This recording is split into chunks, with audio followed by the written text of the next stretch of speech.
ہو، وہ سکلز ہو کہ ہم خود اپنا دوائیاں بنانا شروع کر دیں، اور جو بھی ہمارے ضروریات ہیں ہم خود پورا کریں، نہ کہ ہم دوسرے ممالک پہ رلائی کریں، امپورٹس پہ رلائی کریں۔ ہم قابل بھی ہیں کہ ہم اپنے دوائیاں بنانا شروع کر دیں، اور انشاءاللہ تعالیٰ بھٹی صاحب نے مجھے کہا ہے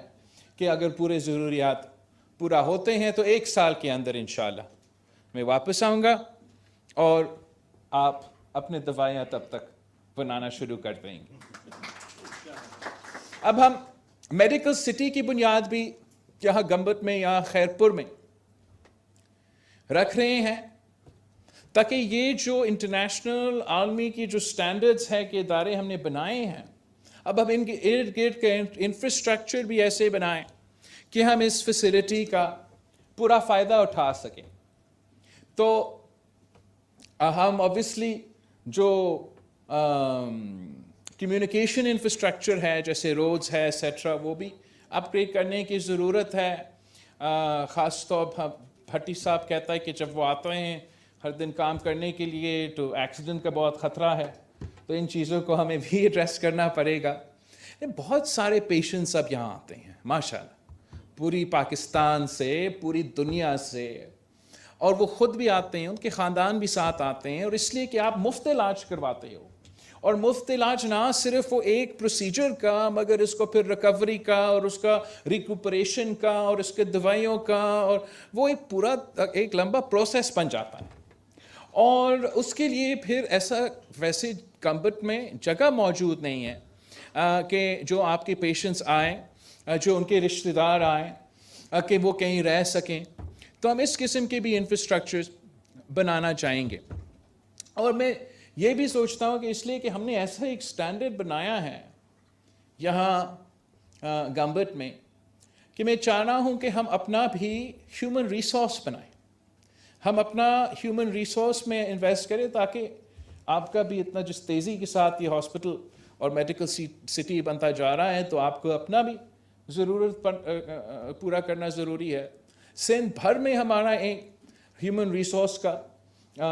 کنسرن ہے، اور ویسے ہم چاہیں گے کہ آپ ہمارا بھی ہیومن ریسورس نیڈس کو کنٹریبیوٹ کریں۔ ملک بھر میں بھی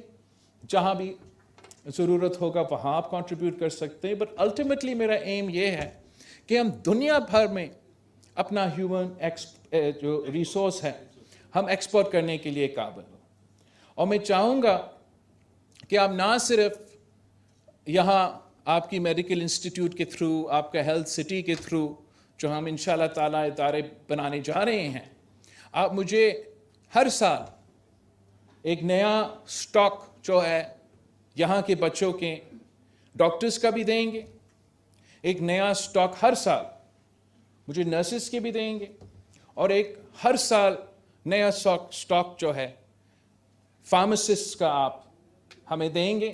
اور انشاءاللہ تعالیٰ آپ یہ بچے جو ہے وہ یہاں تعلیم بھی حاصل کریں گے، اپنے ایکسپیرینس جو ہے اور جو ٹریننگ، ابتدائی ٹریننگ ہے آپ کے ساتھ یہاں گمبت انسٹیٹیوٹ میں کریں گے، اور پھر ہم ان کے لیے جہاں بھی ضرورت پڑے، چاہے وہ سندھ میں ہو، چاہے وہ باقی صوبے کو ہیومن ریسورس کی ضرورت ہو، یا پھر انٹرنیشنلی، اس لیے میں نے ایسے بطور آپ کے وزیر خارجہ اتنے سارے ممالک میں گیا ہوں جہاں جگہ جگہ پاکستان کے، چاہے وہ ڈاکٹر ہو، پاکستان کے نرسز ہو، پاکستان کی ان کی ضرورت ہے۔ تو ہم چاہیں گے کہ آپ سندھ حکومت اور آپ ساتھ مل کے یہ میڈیکل سٹی اس لیے بنائیں کہ ہم نہ صرف انٹرنیشنل سٹینڈرڈ کا جو مفت علاج، اب لیور اور کڈنی اور دل اور لنگ اور بون میرو اور کینسر اور سب یہ ایمرجنسی کیئر دلواتے ہیں، اس کو بھی ہمیں وہ انفراسٹرکچر دینا پڑے گا کہ ہم اپنے آپ کو بھی سروس کریں اور ارد گرد کے علاقے بھی سروس کریں۔ مگر ہم نے یہاں کے جو نوجوان ہیں جن کو تعلیم کا اور روزگار کی ضرورت ہے، ان کے ساتھ مل کے انشاءاللہ تعالی ہم نہ صرف پاکستان کی مارکیٹ کو فیڈ کریں گے، مگر ہم دنیا کی مارکیٹ کو فیڈ کریں گے۔ میں بہت فخر کے ساتھ کہہ سکتا ہوں کہ گمبٹ اور خیرپور میں یہاں کا ڈاکٹرز نے، ہمارا یہاں کا نرسز نے یہ ثابت کر دیا کہ وہ کام کر سکتے ہیں جو نہ لاہور میں ہوتا ہے، نہ پشاور میں ہوتا ہے، نہ کوئٹہ میں ہوتا ہے، مگر یہاں ہمارا گمبٹ کے عوام نے کر کے دکھایا۔ اور میں جانتا ہوں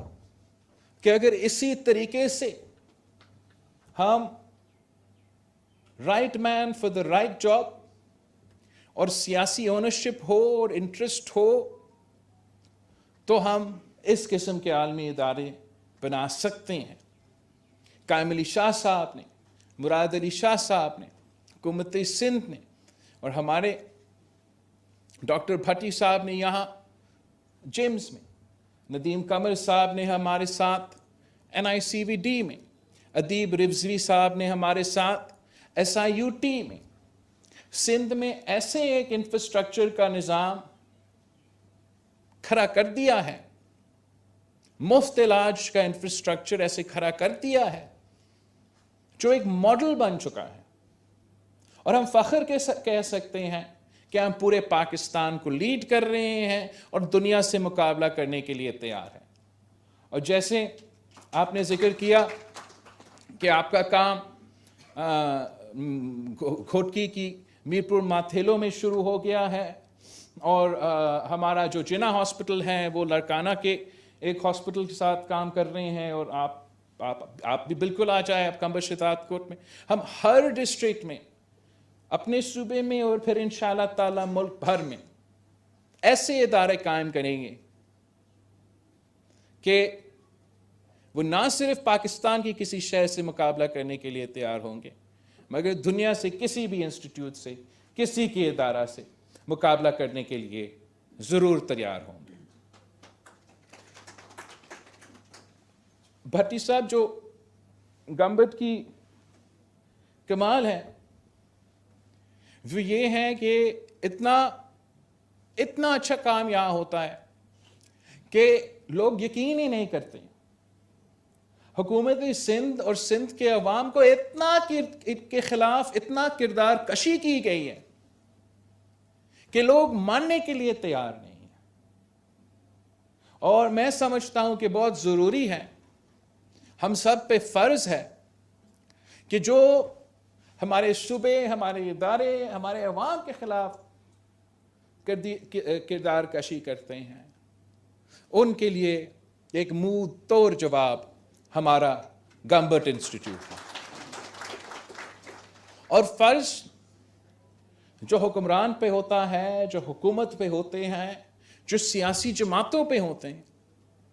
وہ کہ پارلیمان میں آپ سیاسی لڑائی لڑیں، لیکن جن کو جہاں جہاں ذمہ داری ملا ہے ان پہ فرض ہے کہ وہ اپنے منشور کے مطابق، اپنے نظریہ کے مطابق اپنے عوام کے مسائل حل کرنے کی کوشش کریں۔ اور میں قائم علی شاہ صاحب کا، مراد علی شاہ صاحب کی بہت شکر گزار ہوں کہ جس طریقے سے ہم نے یہ مفت علاج کے ادارے بنائے ہیں۔ اس وقت جب پاکستان تاریخی معاشی بحران سے گزر رہے ہیں تو میں کہتا ہوں کہ شکر ہے کہ کم از کم اگر علاج کی ضرورت پڑے تو سندھ حکومت نے ایسے ادارے بنائے ہیں کہ ہم عوام کی ضروریات کو پورا کر سکتے ہیں۔ اور اگر جمہوریت کو اور سیاسی جماعتوں کو ایسے اسپیس دیا جاتا کہ وہ اپنے کام کر سکیں، اگر ہم نفرت کی سیاست کے بجائے اور تقسیم کی سیاست کے بجائے اور گالی کی سیاست کے بجائے ڈیلیوری کی سیاست پہ مقابلہ کرتے، نظریہ کے سیاست پہ مقابلہ کرتے، منشور کی سیاست پہ مقابلہ کرتے، تو پھر پاکستان کے عوام کا بھی فائدہ ہوتا، ریاستی پاکستان کے بھی فائدہ ہوتا، اور اس ملک کو معاشی ترقی کرنے سے اور ہر قسم کی ترقی کرنے سے کوئی نہیں روک سکتا۔ مگر افسوس کے ساتھ، اس ملک کی قسمت کے ساتھ، اس ملک کے ہر نسل کے ساتھ طاقتور طبقے نے کھیل کھیلا ہے اپنے طاقت کی لڑائی میں. جو عوام کا فائدہ ہے, جو ملک کا فائدہ ہے, وہ نظر انداز ہو جاتا ہے. قائد عوام شہید ذوالفقار علی بھٹو پاکستان کو ایک انٹرنیشنل پاور بنا رہا تھا, مسلم امہ کو پاکستان کا قیادت کر رہا تھا, دنیا سے پاکستان بات کر رہا تھا. آج اگر چین اور امریکہ کے درمیان یا کوئی ایک سپیس بن رہا ہے تو وہ قائد عوام شہید ذوالفقار علی بھٹو تھا, جنہوں نے ان بڑے بڑے قوتوں کو آپس میں بٹھا دیا, صلح کروا دیا, اور دونوں ممالک کے درمیان جو ڈپلومیٹک ریلیشنز ہیں ان کی کوششوں سے, پاکستان کی کوششوں کی وجہ سے یہ پاکستان کا کردار ہوتا تھا دنیا میں. جب شہید محترمہ بینظیر بھٹو اس ملک کی وزیر اعظم تھی تو پوری دنیا پاکستان کے وزیر اعظم دوسرے ممالک کے صدر یا وزیر اعظم کے پیچھے نہیں بھاگتے. پوری دنیا کے وزیر اعظم اور صدر, آپ کے وزیر اعظم, دنیا کے پہلے مسلمان خاتون کے وزیر اعظم کے پیچھے بھاگ رہے تھے. مطلب یہ جو ہیلری کلنٹن صاحبہ ہے, جو امریکہ کا سیکرٹری اسٹیٹ بھی رہی ہے اور فرسٹ لیڈی بھی اور ایک صدر کی کینڈیڈیٹ بھی تھی,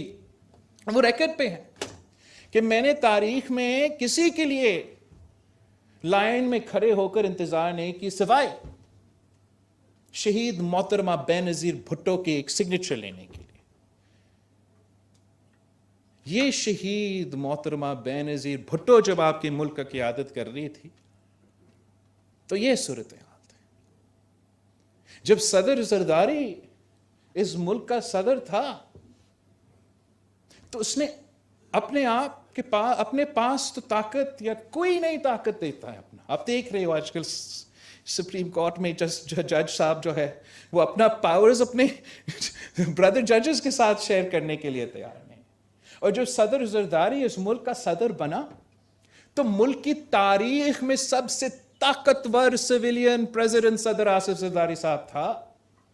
مشرف نے جتنے آمرانہ پاورز اس ایک عہدہ میں ڈالے تھے وہ آپ صدر زرداری کے پاس تھا. وہ بھی کہہ سکتا تھا کہ میں تو ملک کا صدر ہوں, میں تو commander of chief of the آرم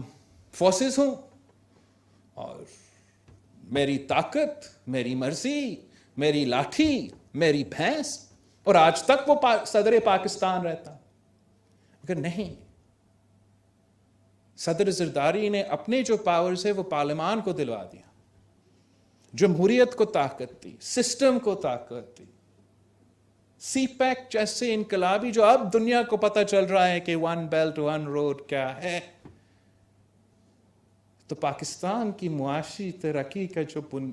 جو فاؤنڈیشن سٹون ہے وہ صدر زرداری نے لگایا. مگر ہمارے ساتھ کیا ہوا, انہی عدالتوں کی طرف سے قائد عوام کو پھانسی پہ چڑھایا گیا. ان میں اتنا شرم نہیں ہے, ان میں کسی جج میں, کسی چیف جسٹس میں 1970 سے لے کے آج تک کسی کو یہ خیال نہیں آیا.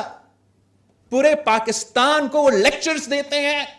کہ کون کرپٹ ہے, کون کرپٹ نہیں ہے, کون سسیلین مافیا ہے, کون سسیلین مافیا نہیں ہے. کدھر آ کے ہمارے لارکانوں کے ججز کو تھپڑ مارتے ہیں. خود جب کہ موقع ہوتا ہے, مطلب موجودہ جو چیف جسٹس ہے, وہ چیف جسٹس جب لاہور ہائی کورٹ تھا تو اس نے سارے چھوٹے صوبوں کے رائے پہ کو نظر انداز کر کے کالاباغ ڈیم بنانے کا فیصلہ سنا دیا. یہی لوگ ہیں جو اپنے آپ کو ہمارا منصف کہتے ہیں,